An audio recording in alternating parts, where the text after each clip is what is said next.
Good morning. It's let's see, what do we got here? May 20th, 2015, and got my lucky shirt on, literally.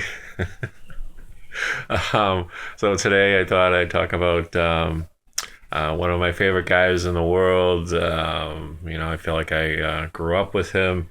Tonight's his retirement, and his name is David Letterman. And Mr. Letterman doesn't have to wear a Letterman jacket because every jacket that he wears is actually a Letterman jacket. Yeah. Alrighty. So there's my little lame joke for today. What can I say about the man? My God, I, uh, I think I was about maybe 9 or 10 when he had his morning show, and I really just liked it. I remember watching him on Johnny Carson, just feeling like almost like I had a kindred spirit, that he had like my say, kind of like the same type of. Well, we didn't have the same gap in our teeth, although both of us were not wonderful teeth. But he just had seemed to me like we both had like the same. I could relate to him. Let's just say that I could relate to the guy, and he had like an edge to him and sarcasm, and totally different than Johnny Carson, who he basically took over after Johnny. He took over Johnny's mantle, I would say, and I just loved his. He was just so off the wall and so sarcastic and so evil, especially at the beginning. I used to stay up. I would stay up and watch it. I don't even think I had a VCR. I'd stay up till 12:30, and I'd watch all the. I used to love Chris Elliott and Biff Henderson and that whole era, and the cam that would fly over the audience. I mean, it was just such a crazy show, and they just had these reoccurring characters like Larry Bud Melman and they would be dropping watermelons off the roof, and it was just this guy that was like so out of the loop, like out of the establishment, and you just felt like you totally relate to him. And he created, he's responsible for this whole generation of comics. Jimmy Fallon, Jimmy Kimmel.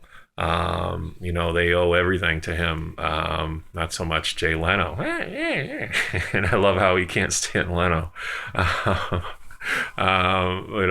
Leno to me is just like this two-faced, prick who, I mean, he should have just retired when he retired, instead of coming back and taking Conan's job. I totally agree with what Letterman says about him. You leave, you don't come back and steal somebody's job. So,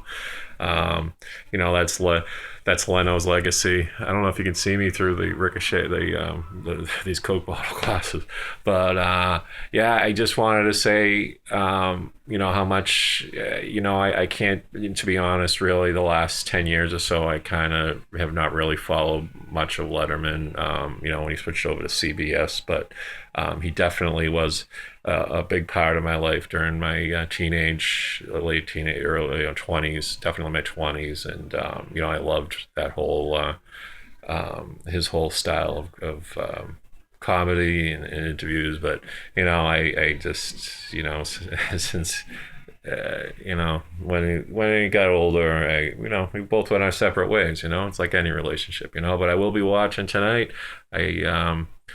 I'll be watching, of course, with a lot of nostalgia and thinking of the old days, and how much I enjoyed Mr. Letterman. And you have a great retirement, sir. I hope you don't go the way of Johnny Carson. I hope we see you, and I hope you stay active, and don't just fade off into the sunset. Stay part of the world, my friend. And what else can I say? Just good luck to you, and adios.